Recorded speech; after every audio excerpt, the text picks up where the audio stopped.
right now, we are following more breaking news. This on Detroit's west side, where a home invasion turned deadly. Police say 3 men broke in, and one of them, along with a teenager inside the home, were killed. This all unfolding on Santa Rosa, just a couple blocks south of 7 Mile. 7 Action News reporter Kimberly Craig live with more on the investigation and what led up to this attack. Kim.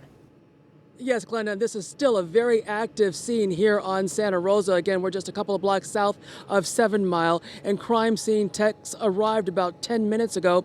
And according to a woman who lives in the house that was targeted, this was not random. She says the men who kicked in the back door of her family's home were upset because of a dispute over $50. We had a group of individuals force entry into a location. Upon forcing entry into that location, one of the persons produced a handgun and shot one of the residents inside the location. According to a woman who lives in the house that was targeted here on Santa Rosa, it was her 17-year-old brother who was shot during the home invasion. Detroit police say someone in the house was able to fight back and stabbed one of the intruders in the neck. Then it appears an accomplice tried to drive the injured intruder off in a gray Malibu but crashed near 7 Mile in San Juan. It was an attempt to drive the victim who was stabbed, who entered the location. It was an attempt to take him to the hospital. The intruder who had been stabbed later died. Detroit police say they do have one of the intruders in custody. And someone who lives at the house on Santa Rosa that was targeted says this all stems from a dispute over $50. It's an ongoing investigation. I cannot confirm what the reason was at this point. Just be aware of the situation, and if you have any information about what happened here today, just give us a call. So again, Detroit police telling us one of the intruders is dead along with the victim inside the house, one of the residents of the home, and one intruder is in custody. They are still searching for one of the intruders, a third suspect they're still searching for. If you have any information on this case, you're urged to call DPD homicide investigators right away. Reporting live on the city's west side, Kimberly Craig, 7 Action News. A teenager gone way too soon. Kim, thank you for keeping us updated. Tonight, a stretch of I-275 in Canton Township is back open for rush hour after a horrific crash closed the freeway for hours. It happened late this morning under the Warren Road overpass just north of Ford Road in Canton. An SUV was crushed between 2 semis in the northbound lanes. We're told the driver of the SUV trapped inside, and firefighters had to use the jaws of life to free him from the wreckage. State police say the driver did manage to survive but suffered serious injuries to his legs. That crash tonight still under investigation. A deadly shooting outside an Oklahoma Walmart. Officers say 2 men and a woman were found shot and killed in the parking lot of that Walmart store just south of Oklahoma City this morning. A man and woman were discovered dead inside of a car. And according to investigators, the other man died outside of the car. Police believe that shooter was among the bodies discovered at the scene. Schools in the area temporarily placed on lockdown as officers investigated.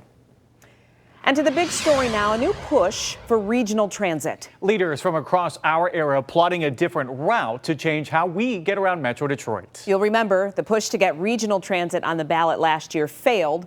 Oakland and Macomb County putting up roadblocks, but now Oakland County has a new executive.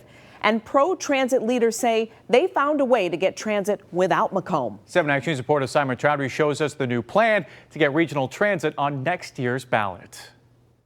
Local leaders joined together to talk once again about a regional transit plan. They say this not only benefits residents, but it also benefits business. We need transit, and we can't afford to wait. Local leaders from our area held a press conference at Beaumont Hospital to talk about regional transit. They picked Beaumont because it is the largest employer in Oakland County, stressing the needs businesses have to get people to work and attract talent. The leaders from Oakland, Washtenaw, and Wayne counties want to make amendments to the Municipal Partnership Act. State Representative Jason Shepard is one of the sponsors of the bill and says the current law creates roadblocks to the path of a new regional transit system. When this has been attempted, there's always these one little facets of things that can just tank the entire plan. The changes would make the transit plan a county vote, not individual municipalities. Once a millage is passed, the money would be used only for that purpose. And it will make it easier for counties to join in and create agreements between each other. For example, Macomb County is not included in this initiative, but can join later. Wayne County Executive Warren Evans referenced his bus trip from Detroit to Novi last year to support the reasons why regional transit is necessary. That trip took me 2.5 hours. I had to walk 1.5 miles to get to my destination down roads that had no sidewalk. Now, this is not a transit plan. This is a tool to negotiate for one. They're hoping to get the amendments approved by the end of the year. Then they will engage with the public to discuss a transit plan by the spring, with hopes of getting it on the November ballot next year. There's no question that Oakland had been reluctant to sign on to a comprehensive plan in the past. Oakland County Executive Dave Coulter says they will come up with a plan better than the one that was on the 2016 ballot. He says some Oakland County residents voiced concerns back then, and that will be addressed in the new plans. This will not be just dusting off the old plan and trying to sell it better. I'm Sima Chowdhury for 7 Action News. All right, thank you, Sima. And Detroit's fight against blight at the center of a public debate tonight. City Council is getting feedback on a $250 million bond proposal to take down the rest of the city's abandoned buildings. 7 Action News reporter Rudy Harper live downtown at this meeting. Rudy, fill us in. Well, that meeting just about to get underway here. I can tell you there's a crowd just up those stairs, about 50 to 100 people inside this auditorium wanting to make their voices heard. Now, this bond proposal would help tear down 18,000 vacant homes across the city over the next 5 years. Right now, a public input session underway on how Detroiters feel about the $250 million bond. A report by the city's Auditor General says a demolition program has been mismanaged for years. That led to investigations at the state and federal level. Mayor Duggan says without this money, the program would come to a standstill. Now, some here are expected to be highly critical of this bond proposal. They're going to make their voices heard, and we'll hear from them also tonight. Live at City Hall, I'm Rudy Harper, 7 Action News. See how it shakes out. Thank you so much. Well, tonight we're following a sex crime investigation, this in Commerce Township. There's a reward of $1,000 in this case. Take a good look at your screen here. Detectives released these photos of a man they're hoping to find. The Oakland County Sheriff's Office says a case involving criminal sexual conduct happened in October. Investigators are hoping someone will be able to identify this guy. Again, take a good look at your screen. They say he has a tattoo on his left bicep and may be fluent in Spanish. He may also go by the name Paul, pronounced Paul.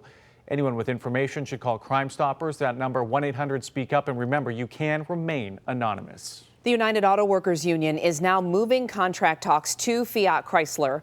The company is the last of Detroit's big three to meet the union at the bargaining table. But we're told negotiations between both sides have been ongoing. Some of the biggest challenges in the talks are expected to be temporary workers and the company's recent merger. About 47,000 union members work for Fiat Chrysler. A new warning tonight for women. Lice is spreading through eyelash extensions. Still to come. Dr. Nandy shows you how to protect yourself. Driver's license changes. The new way transgender community members can easily change their gender on their IDs. And up next, drama in the courtroom. Twin brothers sentenced for an attack over fried mushrooms. How they tried to change their story in court today. And we continue to follow that breaking news on Detroit's east side. A rescue operation underway. It appears a trench has collapsed and crews are heading to the scene. We will have a live report just ahead. Thank you for watching 7 Action News, Emmy Award winner for overall excellence and news excellence.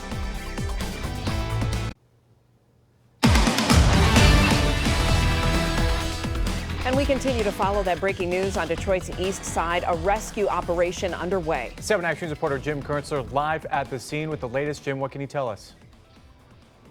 This is still a working scene, and take a look. It's behind this house right now on University Place. They're taking their time because we were just given a briefing by Deputy Fire Commissioner Dave Fornell that a man believed to be in his 50s was putting in a water or sewer line.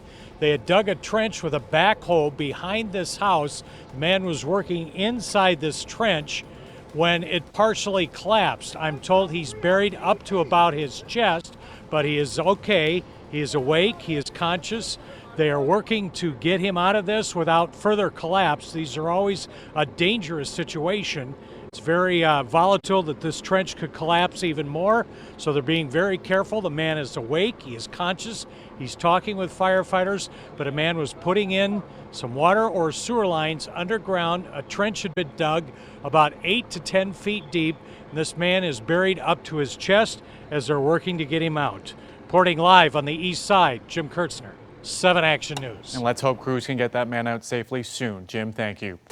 Well, tonight, twin brothers tried to withdraw their guilty pleas as they face sentencing for a shooting at a Detroit Coney island. Dwight Samuels, appearing on the left of your screen here, and Dwayne on the right, made a deal on assault with intent to murder, but today they claim to have been coerced into it. The two are charged with beating and shooting a man at Nikki D's in June. They were said to be upset because the restaurant didn't serve fried mushrooms, but Dwayne claims it wasn't about that. This just didn't happen. We walked islands and it just jumped off as a fight. I was a victim at the beginning. Now I'm a victim at the end. I see no reason to let you all withdraw your guilty plea. I think it was, freely and knowingly and voluntarily made. The judge sentenced the 61-year-old brothers to up to 30 years in prison.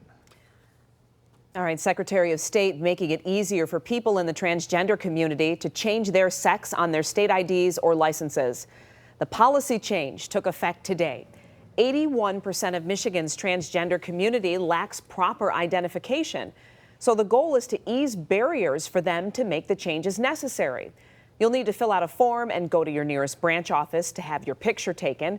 We do have a link of this form, then the cost that will update your ID cards on our website, and that's WXYZ.com.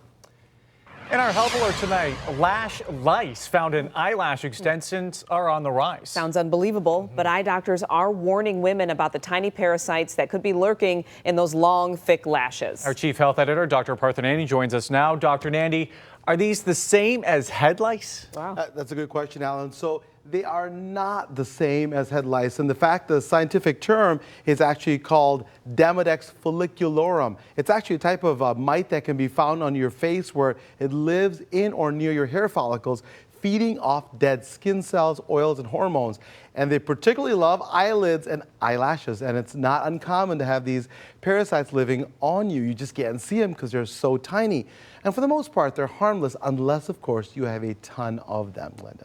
So what sort of problems are these women experiencing? I mean, how do they know it's in there and all that? So lots of people ask that question. So these mites can leave visible dander and debris on these types of lashes, and women can suffer from chronic inflammation and irritation like itchiness and redness. Not good things. Now, the cause is likely due to not washing the eyelash extensions because this popular beauty trend is not cheap, right? And women are afraid that touching them will make the lashes fall out. So dirt and debris can pile up, helping the mites to grow. And not cleaning the eyelashes can lead to an increase in bacteria, which could potentially lead to an infection. That's the problem. So, doctor, how do you actually clean these lashes? Hey, you learn all this on Channel 7. First of all, it's really important to clean your lash extensions, not just because of the potential irritating symptoms, but also because Demodex can easily be transferred to other people. So please wash your lashes on a daily basis. You heard it here first, using a tea tree-based cleanser at the base of the lashes. If that doesn't help, optometrists can do deep cleanings. And if you're an avid fan of these, it's also a good idea to take a break from them every now and then as well. But it's really important. We're kind of being a little bit facetious about it, but it's really important because it could lead to an infection. That's where it's dangerous. Oh, wow. All right, Dr. Nandi, thank you for that. Oh, my pleasure. But we want to take a minute and welcome you back with your new baby. Thank you so much. He is beautiful. Raki, 7 pounds, 11 ounces. Exactly. We call him Rocky. Like, yo, his first words are going to be, yo, dad.